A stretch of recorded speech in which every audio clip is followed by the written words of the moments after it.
Welcome back. With the mainstream media's #1 obsession still the Trump administration's alleged ties to Russia, but do everyday Americans even care? Well, we brought in a panel of politically active moms to find out. Joining us now, political activist Kathy Barnett. She's a mother of 2.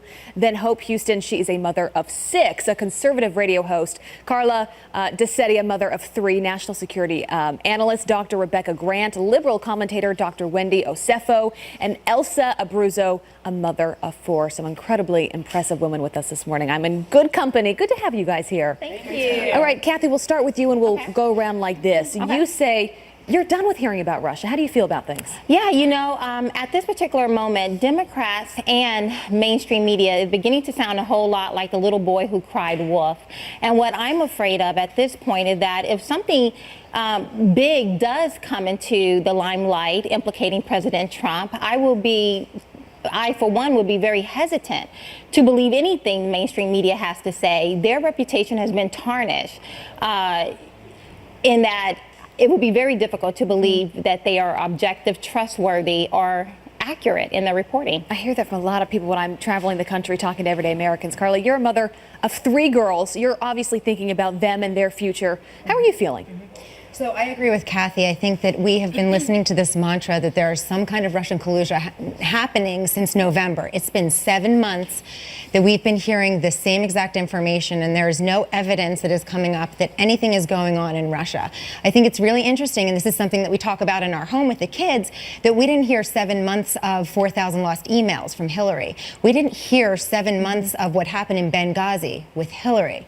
We didn't hear 7 months of millions of dollars that were supposed to go to the Clinton Foundation that were used for Chelsea's wedding expenditures. So there's really a double standard happening, and we talk all the time in our house that the mainstream media, it's going to take years before they are established in our home again with a good reputation. Connected to the very people that watch them. Hope, you are a mother of 6. Good for you. I mean, I'm one of 7, so I very much appreciate what you've done. How are you feeling? Because we played just a few moments ago Jamie Dimon, who is a big player on Wall Street, who's outraged at Washington, at Republicans and Democrats, saying, look, they're in power, they are getting nothing done. Do you sympathize with his frustration? Oh, I completely agree.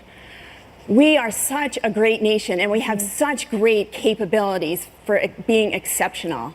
And I think just going over old stories or just we're not hitting our potential. Yeah, no, I think a lot of people feel that way. Dr. Grant, how do you feel? I agree, and the longer this goes on, I mean, we love a conspiracy theory, but we do, right? We'll click on it for a moment and then we regret doing it. It was a waste of our time. We love it in the summer, but we're goofing off. Stop Googling Russia collusion, start Googling Russia in Syria, or why we just sent more U.S. troops to Poland. Yeah. Elsa, 4 sons, 4 boys. Yes. Good for you, too. Thank you. How are you feeling? You're probably thinking about them and their future and what they're going to do. I'm definitely thinking about them. I think that the media bias is very concerning to me as a minority also.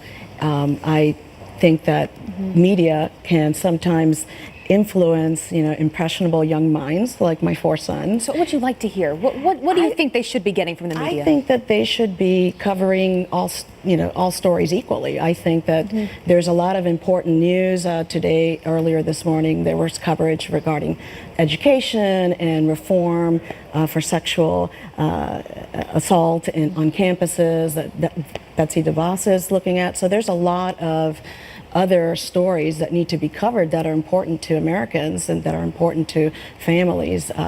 Healthcare. Right. There's a lot of stuff that's not Oftentimes, Dr. Osefo, we never even know some of these stories are going on, right? We never even read about them. Do you think that the balance is right today with the stories that the mainstream media are choosing to focus on? The Russia issue is very important. It's not a binary decision, and I think that that's where the conversation is going. We could do 2 things at once. For myself, I'm very concerned about Russia. It's this constant drip, drip, drip, and our democracy is not a partisan issue. It's about whether our democracy is stable. And at the end of the day, we need to know whether there was collusion, and right now that's still in question. So we have to come to a common ground to say, we need to find this out. So and you say, the investigation is going on. So if there's something there, please refer to us if there's something. Girl, I want to ask all of you sitting here, how many of you, and raise your hand, think that the Russia story, this Russian collusion story, is the most important one that we should be hearing about today? You think that's more important than the economy, more important than healthcare, more important I than think anything? it's more important that we get that answer so we can move on to other things. I think that it is the only strategy of the Democrats, is what I believe that it is. And as a result, no matter what comes out, that there is no collusion, they will find a way to continue to make this Russia-Trump collusion the main story, because that is their only strategy. They have no other strategy. So how many think the economy is number one issue? The economy, healthcare, Terrorism. North Korea, terrorism. Education, Yeah, it's not a- illegal immigration. And they So say many you things. can't. I mean, like we hear people say that we can walk and chew gum at the same time, but we're not. But we're not seeing that at all. All we're seeing is the Democratic Party acting like an opposition party, resisting. We see lawlessness in the street. We see the Hawaiian judge trying to resist the president. Sanctuary cities trying to resist the president. These are the things that we're seeing, and we need to put a spotlight on those things. And you know what? We are listening to you guys this morning. We're going to luckily have you back in an hour or two. So stick around if you want to hear more from these beautiful moms. Thank you guys for being here and for opening up about all that.